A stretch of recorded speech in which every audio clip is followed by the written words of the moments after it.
ఏంటి ఈయన ప్రొఫెషన్ అంటే ఏం చెప్తారు? నేను 2 రోల్స్ ప్లే చేస్తాను. తమిళనాడు రాజకీయాలు తీసుకున్న పెరియార్ రామస్వామి తీసుకోండి, ఉత్తరప్రదేశ్ తీసుకుంటే కాంశీరామ్ తీసుకోండి. మీలో కంటెంట్ ఉంటే ఆ పేరు వెనుక ట్యాగ్ లైన్ అనేది సబాని వెంకట్ నేను ఒక బీసీని అని చెప్పి బీసీ ఎజెండాని ముందు పెడుతున్నా అంటే నేను గుంపులో గోవిందం అయ్యే మంచిని కాదు.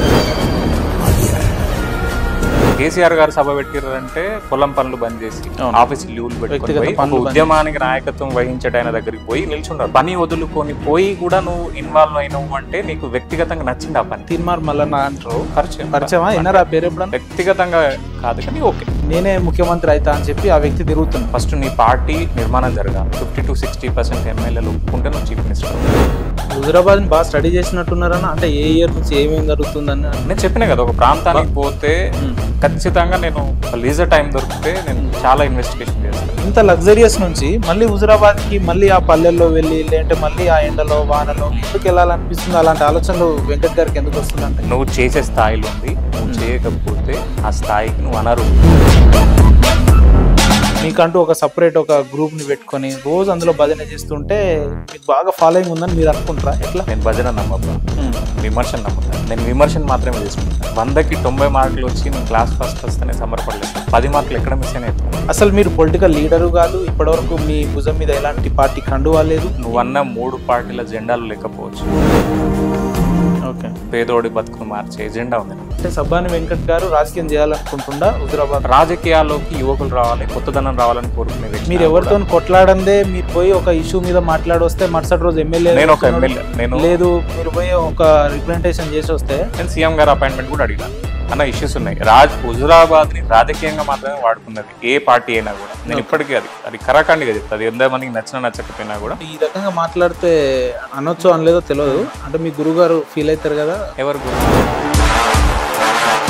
భవిష్యత్తులో ఈటల రాజేందర్ గారిని గెలిపియడానికే సబాని వెంకట్ అనే వ్యక్తిని ఈటల రాజేందర్ గారే పెడుతున్నారు. ఆయన షాడోనే ఈయన. నా నీడర్ నాదే, నేను ఇంకోరికి నీడెట్లయితా. ఎన్నికల కరెక్ట్ 1 వీక్ ముందు నేను రివీల్ చేసేసిన, అన్న మీరు ఓడిపోతున్నారు జాగ్రత్త. రేవంత్ రెడ్డి గారి గాలి చాలా దారుణంగా ఉంది, ఖచ్చితంగా కాంగ్రెస్ పార్టీ అధికారంలోకి వస్తుంది. వాస్తవంగా ఇప్పుడు ఇంతవరకు ప్రపంచానికి తెలియని విషయం చెప్తా. 6 ఊర్లలో వారికి నేను మద్దతు చేసిన. ఎందుకు చేసినానంటే 2 కొత్త వ్యక్తుల మధ్య నేనే అభ్యర్థిని అని చెప్పి లేదంటే ఈటల రాజేందర్ గారి మీదనే పోటీ చేస్తా అని చెప్పే స్థాయికి వచ్చిండు అని అంటే వ్యక్తిగతంగా వారికి మంచి పేరు ఉంది. ఇప్పటికీ రాజకీయంగా ఏముందనేది సెకండ్. సీనియర్ నాయకులు ఈటల రాజేందర్ గారిని కాదని చెప్పి లేదా ఇప్పుడున్న వ్యక్తి కౌశిక్ రెడ్డి గారిని కాదని చెప్పి ఇండిపెండెంట్ అయిన వ్యక్తి వెంకట్ గారిని ఆదరిస్తారు, పట్టం కడతారు అని వారు ఎట్లా అనుకుంటున్నారు? నాకు కండువాలక్కర్లేదు.